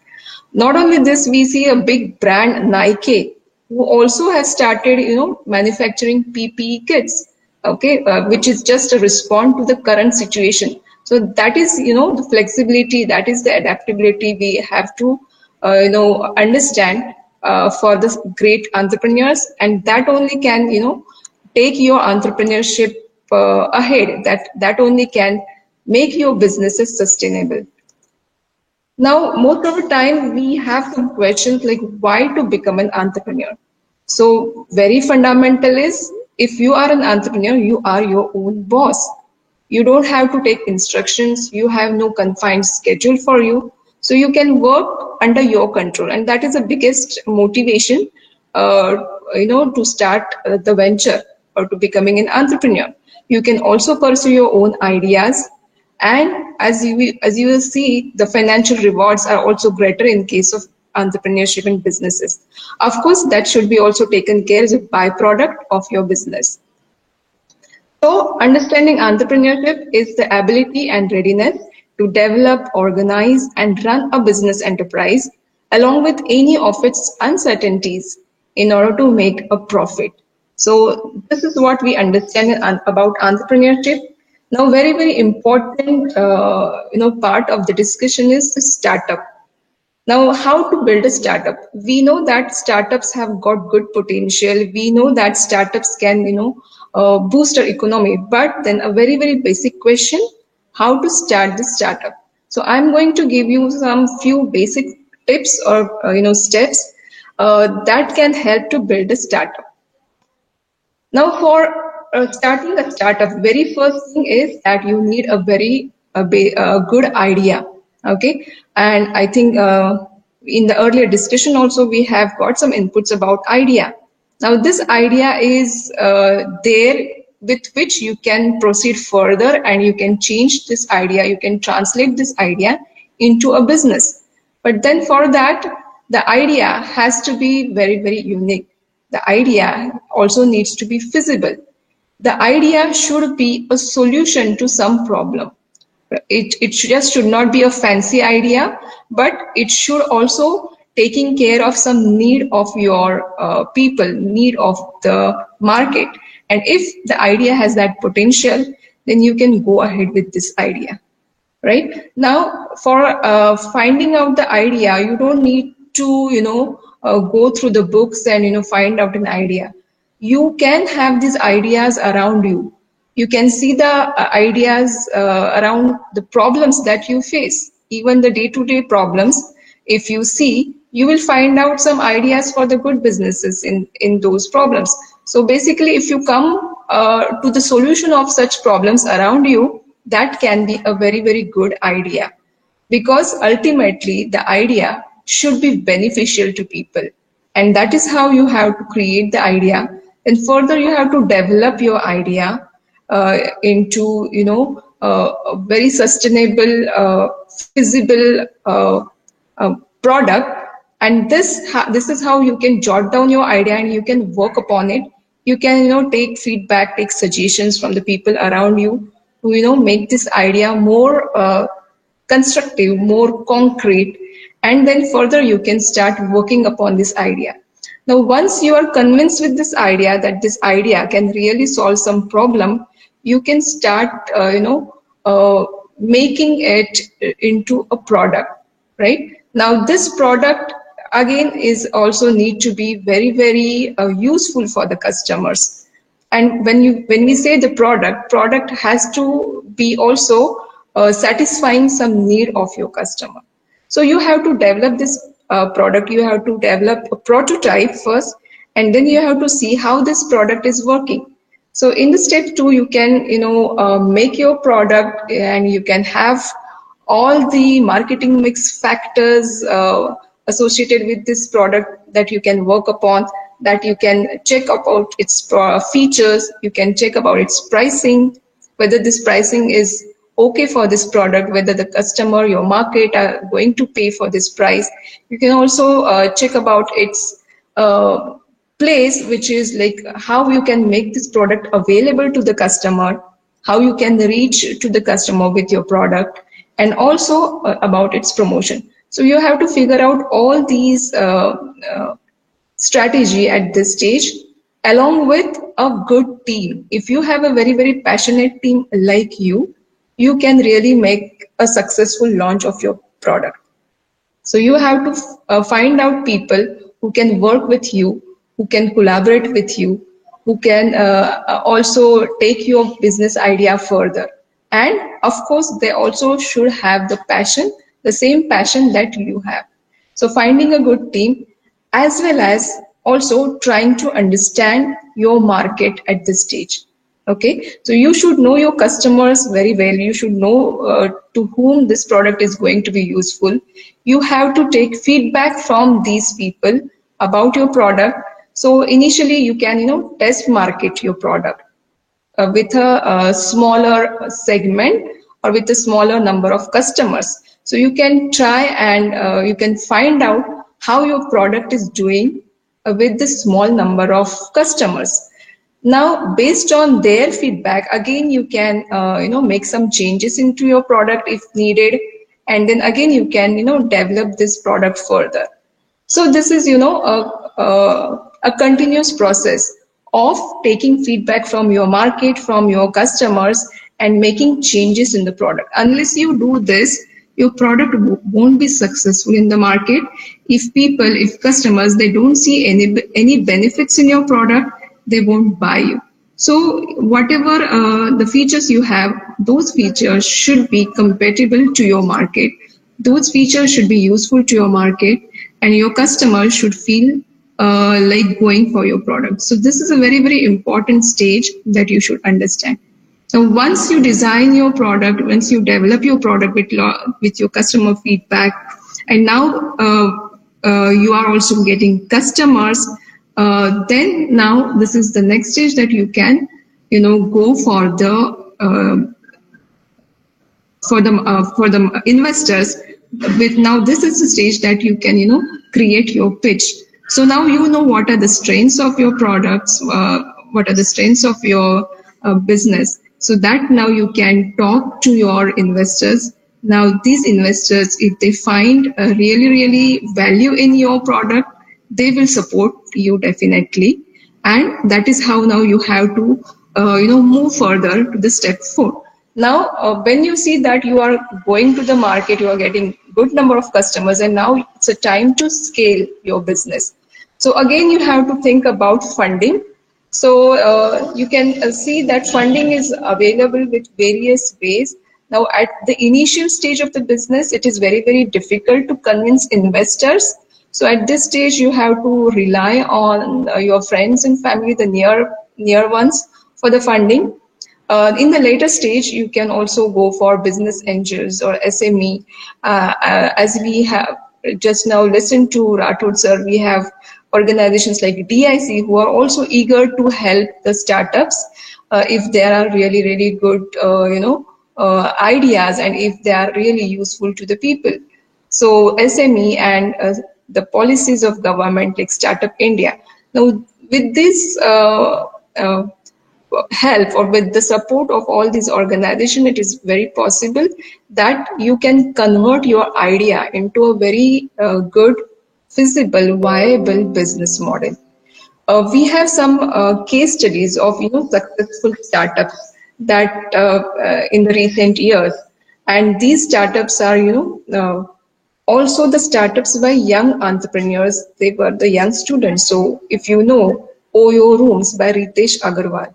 So Ritesh Agarwal, he started his startup at the age of 18 years. Now, how did he get to do this venture, or what motivated him? So as I said, like ideas you have to see around you. So Ritesh, when he was traveling, he noticed that there is a problem of good, decent accommodations in a budget, okay, which can be affordable. And this is what the problem that he faced. And that time he started thinking about, finding out some solution for this. So later on, he then come up with his startup Oravel. And now that startup is a famous startup of Oyo Rooms. So this is how you can convert your, the problems that you see around, you can work upon it, and you can change it into the successful business model. There are a few more, examples in the recent years. So Planet Able is one such, startup which is recently launched by Neha Arora. Now, Neha's father is blind and mother is a wheelchair user. The traveling was very uncomfortable experience for the family. And they never enjoyed the excursions, they never enjoyed their family trips due to the inaccessibility and lack of basic amenities. So these barriers were really, got stressed up Neha. Neha realized that if as a family, if they are facing such issues, others might also be feeling the same. And at that time, there was no solution for it. So that motivated Neha to launch Planet Able, which provides accessible travel solutions and leisure excursions for people with different disabilities. There are so many examples in agriculture also. As I was listening to Meena ma'am, she quoted that farmers should be the entrepreneurs. And these farmers who are entrepreneurs, we call them as agripreneur. We have the recent example of Abhishek Singhania. Now in 2010, when Abhishek came across the news about the farmers' suicides in Vidarbha and Marathwada of Maharashtra, he was studying at that time in IIT. He was deeply pained by the situation of farmers, and would wonder about sustainable model that could keep farmers from bankruptcy and taking extreme steps like suicide. However, that time his focus was on the studies and he could not do much at that moment. But then he was keeping that thing in his mind. Even after he got the job, he was restless about this farmer situation. So he left the job and he came back. He studied the farmer's condition. He did a survey. With his survey and the study, he noticed that farmers were growing low-value crops and the yield was decreasing every year. So when the input cost was increasing each year, now here the farmers, they were mostly using the fertilizers which were chemical fertilizers, and due to this chemical fertilizers, the soil fertility also gets reduced and decreased year by year. So what he observed is input cost was increasing but output was decreasing, and that was a problem. So he came up with a solution of natural farming. Okay, so natural farming is something which you can do, and he actually started doing it with good quality of seeds that he got from the organic farmers, as well as he started using natural fertilizers made up of from cow dung and cow urine. And this is how he started working on his farm with the help of this natural farming, and he tried to make this as a sustainable model. Now he is planning to spread this model across in the coming years. So basically we have to understand what are the problems around us. As an entrepreneur, we have to take the initiative to change the situation, right? So when we can change the situation with these ideas and with the problem solving solutions, you can really make this as a business, as a viable business, as a sustainable business model. So you can have one more example about greenway appliances. Now most of us know that in villages there are mud chulas which emit a lot of smoke, black smoke, which is not good for the environment, as it emits, adds to the carbon emission, as well as it is not good for the health of the women. So here, Neha Juneja, she came up with greenway appliances, and she has came up with a stove which she calls as greenway stove, which is portable, high efficiency cook stove, which works on all solid biomass fuels like wood, dry dung, crop waste or bamboo. Now this is good for the environment as well as good for the women's health. So this is how we have to understand the opportunities in the surrounding area itself. So if we are conscious, if we are alert, if we really care about our society and environment, we definitely find out some solutions to such problems. And that is how you can use these ideas and you can make this your startups based on your ideas. Now coming to the present scenario. So as we know, due to the COVID, there is a lot of unemployment and even the current business is also not doing well. So we can see some new opportunities during this situation. As we know that we always, keep on blaming the situation. We keep on, cribbing about the circumstances. But every challenging situation gives you some opportunity. Similarly, this COVID situation is also giving opportunity to various sectors, such as EdTech. Right now, we are having the online webinar. Right now, this is what the result of this EdTech. So during the time of social distancing, parents, they really don't want to send their children to school. So there is an option, there is a solution for this problem, is that of online education or online tutoring, web courses. Now these are the options which can turn or which can be turned into good opportunities. So education sector is a vast sector, and this online teaching platforms also can give most of the opportunities in the coming days. Now further upcoming sector is health and wellness. Again, seeing the current whole world, which is dependent on the whole health services to fight COVID-19. this is a great opportunity for health and wellness sector to seize this opportunity. What we see now in today's situation, that people they need to boost their immunity, and to boost their immunity they really need to take care of their health and their well-being.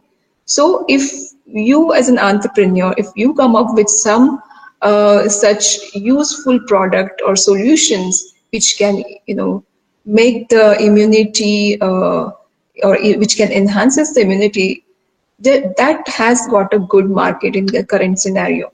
So we find that nowadays people are also taking help of Ayurveda, they are taking care of yoga, okay, and based on our traditional knowledge, our heritage, they are also coming up with some medicines which are based on the medicinal plants available in our own country.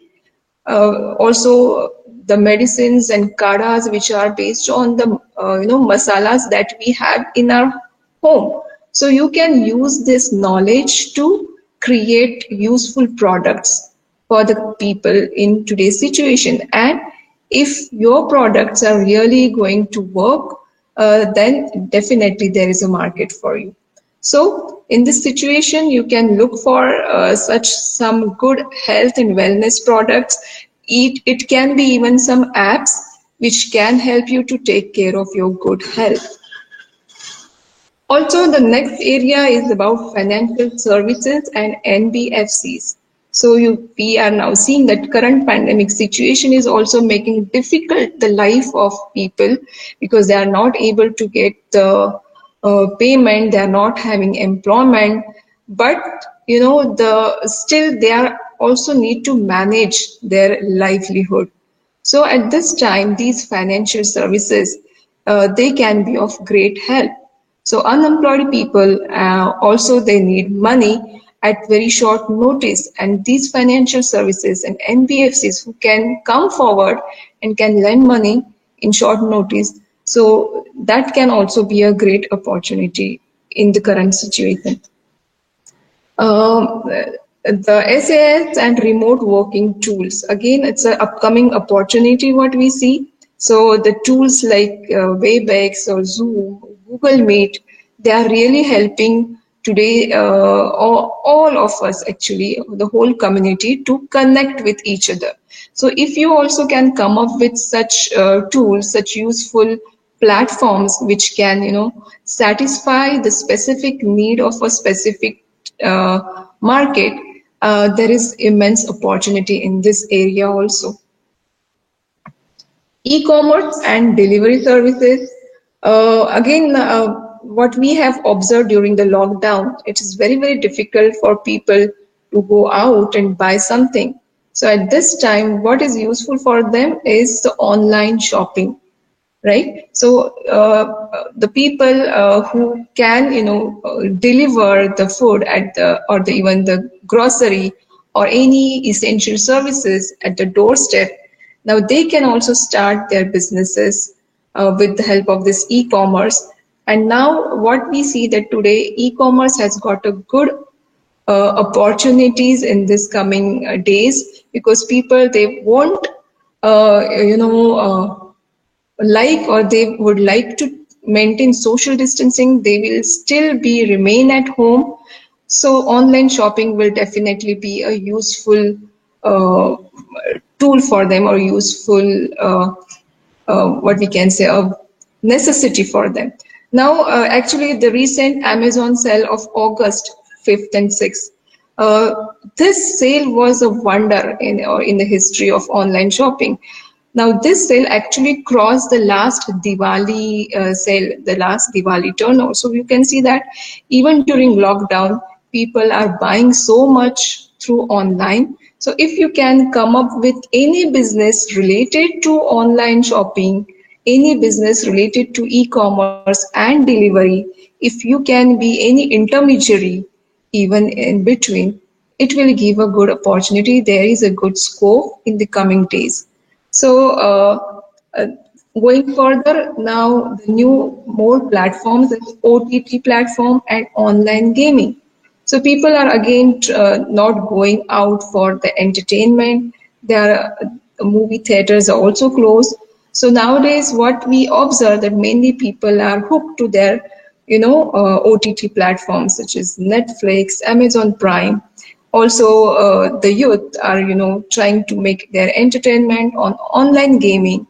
So even if, as an entrepreneur, if you come up with some more interesting, interactive, as well as useful platform or online gaming tools, there is ample of opportunities for this area also in today's situation as well as post-COVID era. Very, very important and highlighted area in today's situation is pharma, life sciences, and labs and pathology. So what we see that it's a major field that can benefit from the current scenario. And after COVID-19, most of the human population will require adequate health medicines and facilities. After the development of coronavirus vaccine also, the current pharma industry will expand with it and would need more, manufacturing units and the related industries. Also, they need more innovative entrepreneurs who can help and contribute during this period. So every person will need also some doses of vaccines. People also going for the immunity booster, what we can say, vitamin and such other supplies. So if you can come up in this field, again, there is ample of opportunities, what we see in pharma and healthcare. So this is how, though what we see today, it's a very, very turbulent situation, but then there are some fields, there are some sectors, they offer a lot of opportunity. You have to just be open, be alert, and find out what can work best during the situation. One more new area is coming up in this situation is managed office spaces. People are not going out to the offices. Most of them are working from home. Sometimes they need some spaces for their meetings. So in this situation, if there are such managed spaces which are, sanitized, neatly maintained, again, there is an opportunity. There is a business opportunity in this area also. So basically what we see that it's a difficult time, but still in the difficult time, we have some, ways to manage our economy. Now, coming to the end of this presentation, what we see is even we think that COVID-19 has dealt a cruel hand for entrepreneurs. There are immense opportunities lying around us, and there couldn't be a better time to start a business for completely new products and become Atmanirbhar Bharat. So I hope this presentation and the discussion gives you some inputs, some ways, some avenues, some hopes to find out new business avenues, to find out some hopes in this period of uncertainty, and you can be, hopeful, and you can start from the scratch, you can work on your idea, work passionately, and take your idea further ahead with the support system that we have around us. So this is about my discussion today. Thank you. Thank you, ma'am. Yeah. Now I request Dr. Kavita Hingane ma'am, the moderator of this second session. Madam, please ask question on behalf of participants. Thank you, sir. Ma'am, audible? Before proceeding, I congratulate to Dr. Bharti Madam for an excellent and informative session and best compliment from our institute and participant of this webinar. Now, thank you. I proceeding to first question. There are so many challenges to the new startup in COVID-19 pandemic. Then, Madam, how to overcome with these challenges? Yeah, actually, as I said, like COVID-19 is really posing a lot of challenges for various business. But as we see that still in all these challenges, there are opportunities, there are tremendous opportunities lying around us. So you have to find out what could be the suitable business opportunity during this phase. As I see that many of the manufacturers, now they have started shifting their businesses to the current needs. Okay, so what they see is current need is the need of masks, sanitizers, and the related stuff. So they have shifted their products. They have shifted their manufacturing to these upcoming and which are needed products, and they are taking these into their new product range, and they are trying to give solutions to the current situation with the help of this. So I think if you respond to the situation positively, the challenge is no longer a challenge, rather it's an opportunity for you. And that is why I feel that though it's in a it's a pandemic situation, there are a lot of negative effects of this pandemic, but still, if you are an entrepreneur, if you are passionate to work for the society, if you're passionate to work for finding out the solution which can be helpful to your people, there is an opportunity. Yes. Thank you, ma'am. Second question from the participants are there. Then what are the impact of flexible government policies on startups? Right. So as we see that even Rathod sir has talked about DIC, and they are really very eager to support startups as well as the policies of Atmanirbhar Bharat Abhiyan, Make in India policies. Now, with this, government is trying to give a lot of relaxation to the startups. They are also helping with the fund availability. They are relaxing the tax things, and they're also trying to help till the startup gets successful. So we should not consider that a startup can be successful in just 2 or 3 years. It takes time, maybe sometimes 10 years. And with the help of government policies of Make in India or Atmanirbhar Bharat Abhiyan, not only that, Startup India is also helping such startups to take the risk and go ahead with the idea to start their business. So definitely, right now the situation is such that there is a lot of support from the government with the help of their policies, and startups can really take that risk and can go ahead, and they will definitely get support. I think even Rathod sir can also elaborate on how DIC can help exactly in getting funds. So we can also approach him for that. So my last question, ma'am, what is the role of business school to make successful entrepreneur? Yes, definitely. So we are the, our institute is Bharati Vidyapit, and it's a management and entrepreneurship institute. So what we have is an Institute of Management and Entrepreneurship Development Institute, IMED. So in our institute, we definitely encourage our students to come up with some innovative ideas. Now, these institutes and the teachers are there to support the students, to give them the platform, to give them the environment in which they can think about these ideas there, and they can work upon their ideas. They can also make plans, okay, and such type of ecosystem, such type of environment can be provided by the institutes. Right now, most of the times during college days, students have a lot of ideas.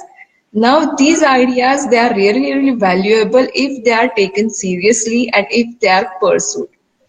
Sometimes it is, not possible to pursue the idea immediately, but if the students, they take their idea in their mind even after the college and they pursue it, it can give them some benefits and benefits to the society also. So the basic role of colleges and management institutes and entrepreneurship development institute is to give them all the necessary platform so that they can come up with some ideas, so that they become confident about taking these ideas ahead, and they can make their startup ideas into real startup businesses. Okay, thank you, ma'am, for your helpful opinion. Now I over the session to Dr. Farooq Sheikh. Thank you, ma'am. Thank you, ma'am. Farooq sir. Yeah, before concluding the session, I would like to know the outcome of this webinar. Actually, we have conducted this webinar. What will be the possible outcomes of this webinar? So we would like to conclude on that issue. So actually, first thing, outcome of this webinar that comes into my mind, that Atal Incubation Center. So that is a talk which Dr. Meena Galiara madam has suggested, that we will be applying immediately for Atal Incubation Center to be in the business school. That is one part. And second is being an rural institute. Actually, it is being located in a rural place. So how we can have a sort of tie-ups with Narsi Monjee and Bharati Vidyapeeth in promoting the rural entrepreneurship. So can we go ahead with such kind of MOUs or maybe some kind of exchange programs? So I request Dr. Meena Galiara madam, if she's there, she can highlight some of the core issues related to rural entrepreneurship. Is she there? Dr. Meena madam is there? I think she left. Okay, Dr. Bharati madam is there. So one thing is Atal Incubation Center, which comes into my mind, probably the outcome of this webinar. Second is to promote rural entrepreneurship. What IMED and our institute, LKM, can we mutually, go ahead with any ideas for promoting the rural entrepreneurship, ma'am? Yes, definitely. See, in IMED, we have one unique activity which we carry through our entrepreneurship development cell, which we call is as community work through entrepreneurship development, CWTED. Now, with this, what our IMED students, they do, they go to the community, the locality around the institute, around their homes. They understand people there.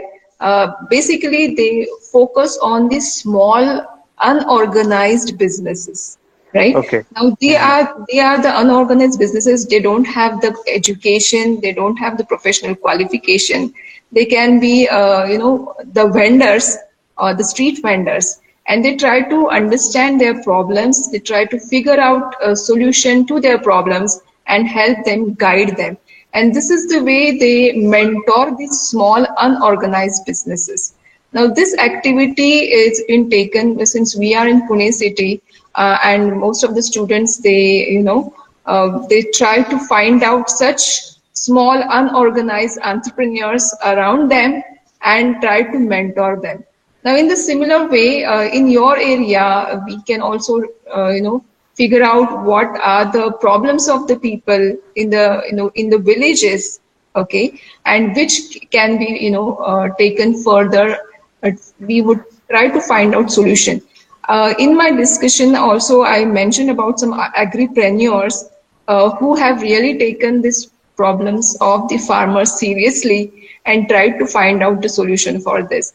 Now, with the tie-up, we can also make, such research about understanding these problems of the rural people, and we can really try to work out the solutions for these problems. So that is, that is the thing that we can go ahead and do it. Okay, Dr. Bharati madam has suggested actually to have a tie-ups for the unorganized sectors of rural entrepreneurship. That is one part. I think Dr. Meena Galiara ma'am has joined us recently. So ma'am, if you can hear me. Yeah. what I was talking about, the outcome of today's webinar. So as you have discussed during your initial talk, that Atal Incubation Center we will be going for. So that is what we are looking forward to. That we'll be applying for Atal Incubation Center in our premises. That is one part, to promote the local entrepreneur. And second thing, I would like to know from you what Narsi Monji and LKM Institute can have mutual tie-ups to promote the rural entrepreneurship. So in what ways are you looking out for support? Because this will have to be taken with the Vice Chancellor's level, you know. Okay, so what we intend to have, that the outcome of today's webinar will be a certain sort of what we are looking forward to both the management institute, as we are located in a rural part of India. Right. So there is a problem of rural entrepreneurship, as you are talking that farmer should be considered as an entrepreneur actually. So in India, it's an apathy that still farmer is not being considered as an entrepreneur. Right. But if you look around in our place, there is a lot of clusters coming up. Like a lot of farmers is being turned up into setting up a rice mills, dal mill and whatnot. Right. So what we intend from your part, that can we have some kind of collaboration, either through maybe a faculty exchange, maybe a student exchange, or some other, maybe we will be we will be applying for the Atal Incubation. So we want you to, kind of mentor for Atal Incubation Center. Sure. That is what I'm looking for. So how Narsi Monji can go? So for the Atal Incubation Center, I can personally help you because I had written the proposal.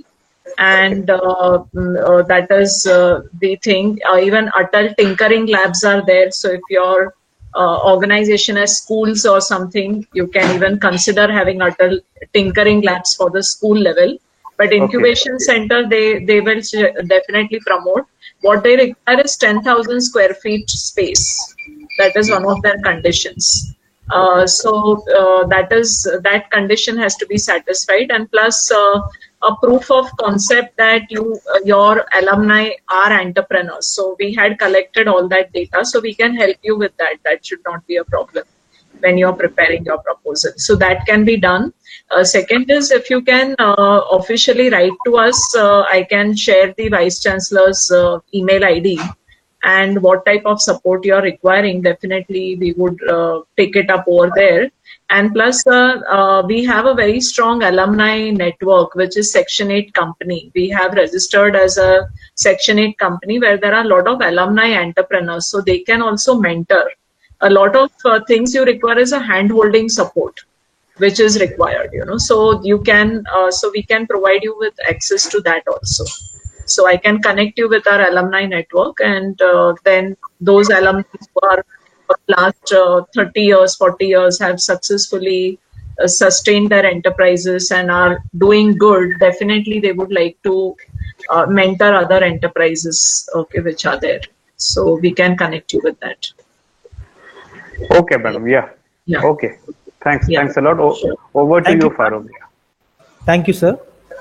It's my immense pleasure to propose the vote of thanks on behalf of Saulina Kishore Mamidwar Institute of Management Studies and Research, Kosara, Chandrapur. We are highly thankful to Honorable Sri Rameshpant Mamidwar, sir, renowned Chartered Accountant and Vice President of Sarvodaya Shikshan Mandal, Chandrapur, for his presidential address and spent his valuable time for extremely busy schedule for this webinar. We are very much thankful to Honorable Sri Swapnil R. Rathod, General Manager, DIC, General Manager, DIC, Chandrapur, and Chief Guest of the program for his valuable time from his busy schedule and shown live project which actually working in our area. We are very much grateful to Dr. Meena Galiara, Speaker of the program, for sparing her valuable time from her busy schedule and connect with us the social enterprises. Thank you, ma'am. We are also grateful to Dr. Bharti Jadhav, Speaker of the program, for her valuable time from her busy schedule and guide us on the startup and enterprises. Thank you, ma'am. We are also very much thankful to Honorable Dr. J.N. Chakravarti, sir, Principal of the Institute, for organizing such informative webinar for the student and new entrepreneurs. We are also thankful to all the members of organizing committee of this webinar and the entire participant for esteemed presence. Thank you so much.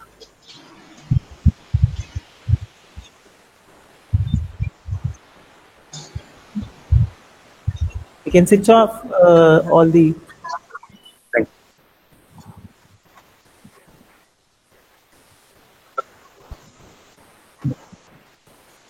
Thank you. Thank you. Okay, thank you so much. Thank you so much for inviting. Okay, thank you. It's always our pleasure, ma'am. Yeah, thank you.